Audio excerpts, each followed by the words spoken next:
حرفيا ضيعت نص عمرك وانت بتشتريها بالغالي من بره. النهارده ان شاء الله هنعمل الجبنه القريش في البيت بدون حصيره ولا منفعه، بدون اي اضافات نهائي. يا دوبك بس احنا هنعملها بالحليب، والنتيجه في الاخر هتطلع مضمونه بنسبه 100%. يلا بينا بقى نشوف عملنا الوصفه الجامده دي ازاي. بس يا ريت في الاول ما نبخلش على الفيديو بلايك وكمان تعليق حلو منكم. في الاول خالص كده احنا هنستخدم طاجن فخار. طب لو مش متوفر عندكم الطاجن الفخار، اي صينيه متوفره عندنا نقدر ان احنا نستخدمها. طاجن الفخار ده هناخده هندخله فرن سخن. يا دوبك عايزينه يبقى دافي معانا، مش عايزينه يبقى سخن، عايزين الطاجن الفخار يا دوبك ندفيه. وبعد كده هنحط 3 كيلو من الحليب الجاموسي. وخدوا بالكم ان الحليب بيفرق جدا في نجاح الوصفه دي. بعد كده هنغطيه بقى بورق فويل كويس جدا. وركزوا بقى معايا في الخطوه اللي جايه. بنكون يا بنات مشغلين الفرن لمده 3 دقائق بالظبط. يا دوبك انا عايزه الفرن يكون دافي معايا، مش سخن، دافي بس، تمام. وبعد ما دفيناه بنطفي بقى الفرن، وبناخد الطاجن ده ندخله الفرن لحد ما الحليب يتحول معانا الجبنه. المده بتاخد معانا كده بالظبط من يوم ليوم ونص، طبعا عشان الجو برد اول الايام دي. فممكن ياخد معانا ايه يعني، بعد اليوم ممكن تديله مثلا حوالي 3 4 ساعات لحد ما تحسي ان الحليب بقى جبنه معانا. طبعا بعد ما خرجناه من الفرن ما شاء الله هو بقى متماسك جدا معانا. بس انا غطيت عليه تاني بورق فويل ودخلته التلاجة حوالي 4 ساعات. بعد بقى ما خرجته من التلاجة ما شاء الله الجبنة بقت متماسكة معانا بالشكل اللي انتوا شايفينه ده. طبعا ما شاء الله زي ما انتوا شايفين الجبنة متماسكة جدا معانا وبدون اي اضافات. هي الجبنة القريش بتتعمل عندنا كده في الارياف في مصر، بتتعمل بالطريقة دي بالظبط. طبعا اول حاجة بنعملها ان احنا بنخرج كمية القشطة اللي موجودة معانا على الجبنة من فوق. واحنا بنخرج كمية القشطة نراعي ان احنا ما ناخدش كمية يعني من الجبنة. هي كده خلاص القشطة، هي دي كمية القشطة اللي طلعت معانا او خرجت معانا يعني من ال3 كيلو حليب. في اوقات بتطلع معايا القشطه اكتر من كده، وفي اوقات بتطلع القشطه زي الكميه اللي انتوا شايفينها. هناخدها بقى وندخلها التلاجة. اما بقى الجبنه هنجيب السكينه ونبدا نقطعها بالشكل اللي انتوا شايفينه. عايزه بس كده اوريكم قد ايه الجبنه متماسكه جدا معانا، ولسه ما صفيناهاش، هي زي ما هي كده شايفين. بصوا الجبنه متماسكه جدا جدا معانا وبدون منفعه ولا اي حاجه، ولا حطينا بقى ليمون ولا حطينا خل ولا اي حاجه، هي متماسكه معانا بالشكل ده. امشي على الخطوات مظبوط هتطلع معاكي احلى جبنه.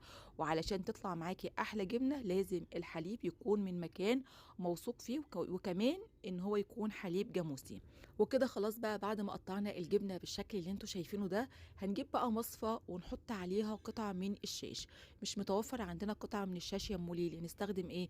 اي قطعه قماش عندك تكون مثلا فتحتها كده ضيقه تقدري ان انت تستخدميها. بعد كده بقى هنحط الجبنه ونسيبها لحد ما تتصفى تماما. بس اهم حاجه لازم نضغط عليها كده بالمعلقه بحيث ان هي تنزل اكبر كميه من الشرش اللي موجود فيها. وبالمناسبه كميه الشرش دي هي دي اللي انا بستخدمها. اما بقيت كميه الشرش التانية يعني ايه اللي هتنزل بعد كده ممكن دي ما بستخدمهاش خالص. كميه الشرش دي بتبقى ايه لسه كده ايه اللي هي لسه في الاول، فباخدها احطها في التلاجة. بصوا انا عايزه بس اوريها لكم قبل ما اوريكم كميه الشرش اللي نازله معانا. بس هنقفل كده على الجبنه بالشاش ونحط عليها كده اي طبق ونحط عليه تقل. انا هنا جبت كيلو من الرز يعني عشان يكون تقل يعني على الجبنه بحيث ان هي تصفي كل كميه الشرش اللي موجوده فيها. وزي ما قلت لكم كميه الشرش دي اللي انا باخدها وبستخدمها. اما بقيت كميه الشرش التانية تقدري طبعا تستخدميها، بس انا بستكفى يعني بالكميه دي. هاخدها كده طبعا، ودي بتعملي بيها احلى معجنات. بتاخدي الشرش تحطيه في كيس وتربطيه كويس وبتدخليه الفريزر، وقت الاستخدام بتطلعيه يفك معاكي وبتغليه وبتسيبيه لحد ما يبرد، وبعد كده بتستخدميه في المعجنات. وطبعا القشطه بنحتفظ بيها في التلاجة.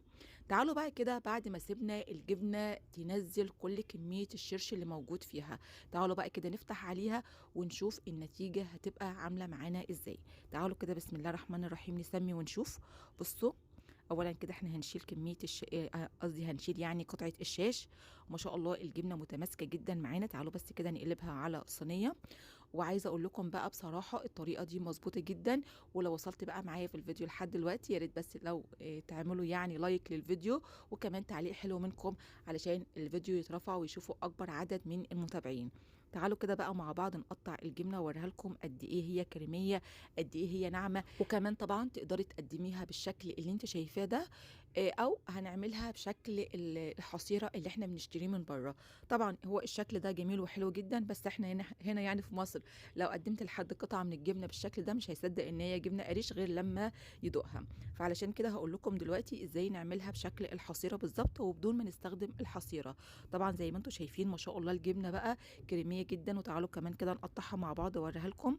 بصوا ناعمه الجبنه، ناعمه معانا مظبوطه متماسكه، مفيش فيها غلطه، حقيقي الوصفه ناجحه بنسبه 100%. وطبعا لازم نرش عليها كده حوالي ربع معلقه صغيره من الملح، ونسيبها كده في الملح حوالي ربع ساعه. ولازم نحط عليها ملح علشان الجبنه ما ترجعش بعد كده تتحول معانا لشرش. تعالوا بقى اقول لكم ازاي نعمل شكل الحصيره. طبعا الجبنه بنقطعها باي شكل عشوائي، هنقطعها لقطع صغيره، واي قطعه شاش متوفره عندك او اي او اي ورق زبده، او اي ورق حتى بتاع كراسه هتجيبيه وتبداي بقى تحطي فيه الجبنه. انا هنا استخدمت قطعه شاش لانها كانت المتوفره عندي يعني في الوقت ده. اما يعني في الغالب انا بجيب قطعه من ورق الزبده وببدا اعمل بيها بقيه الخطوات. هنجيب بقى الجبنه ونحطها كده على قطعه الشاش، ونبدا نحاول على قد ما نقدر نسويها كده على شكل مستطيل طويل.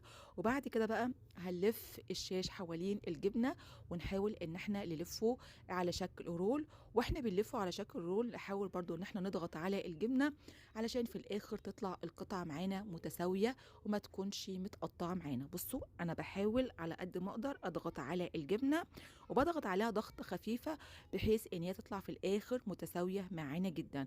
طبعا الطريقه سهله وبسيطه ومش صعبه خالص. تعالوا كده مع بعض بقى نفتح على الجبنه ونشوفها عامله ازاي.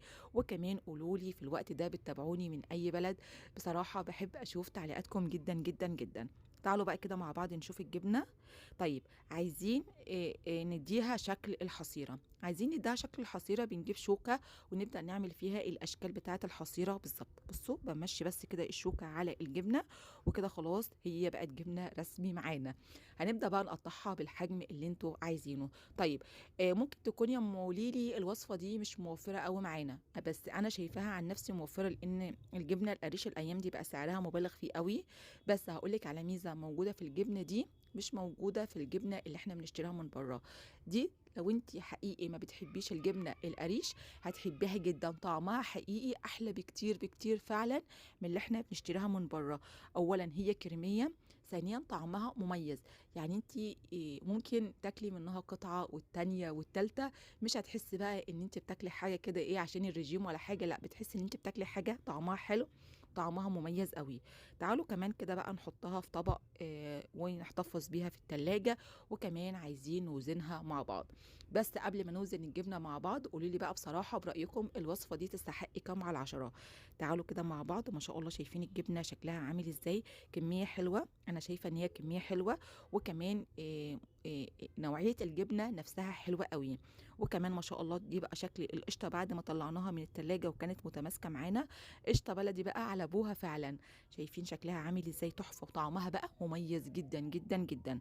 تعالوا كده نوزن الجبنة. الجبنة طلعت معانا حوالي كيلو إلا ربع، تمام. أما كمية القشطة طلع معايا كده حوالي 300 جرام من القشطة. عايزة أقول لكم إن أنا في مرة قبل كده كنت عاملة جبنة كانت خرجت معايا يعني كمية قشطة كتيرة قوي. طبعا ما شاء الله الطريقة سهلة وبسيطة. الجبنة بنحتفظ بيها في التلاجة، القشطة بنحتفظ بيها في التلاجة، أما الشرش بنحطه في كيس وبنحتفظ بيه في الفريزر لوقت الاستخدام. تعالوا كده مع بعض برضو نقطع الجبنة القريش بقى بعد ما عملناها في الشكل الجديد. بصوا ناعمة وكريميه، وكمان مفيش فيها فتحات كده، او يعني الجبنه ما تحسيش كده ان فيها فتحات كتيره كده زي في انواع كده بيبقى فيها ايه الجبنه كده تحس ان هي مخرمه. لا الجبنه دي مظبوطه جدا. يلا بقى قدموها بالف هنا وشفا، ربنا يحسن ما بين ايديكم. ويا ريت ما نبخلش على الفيديو بلايك وكمان تعليق حلو منكم.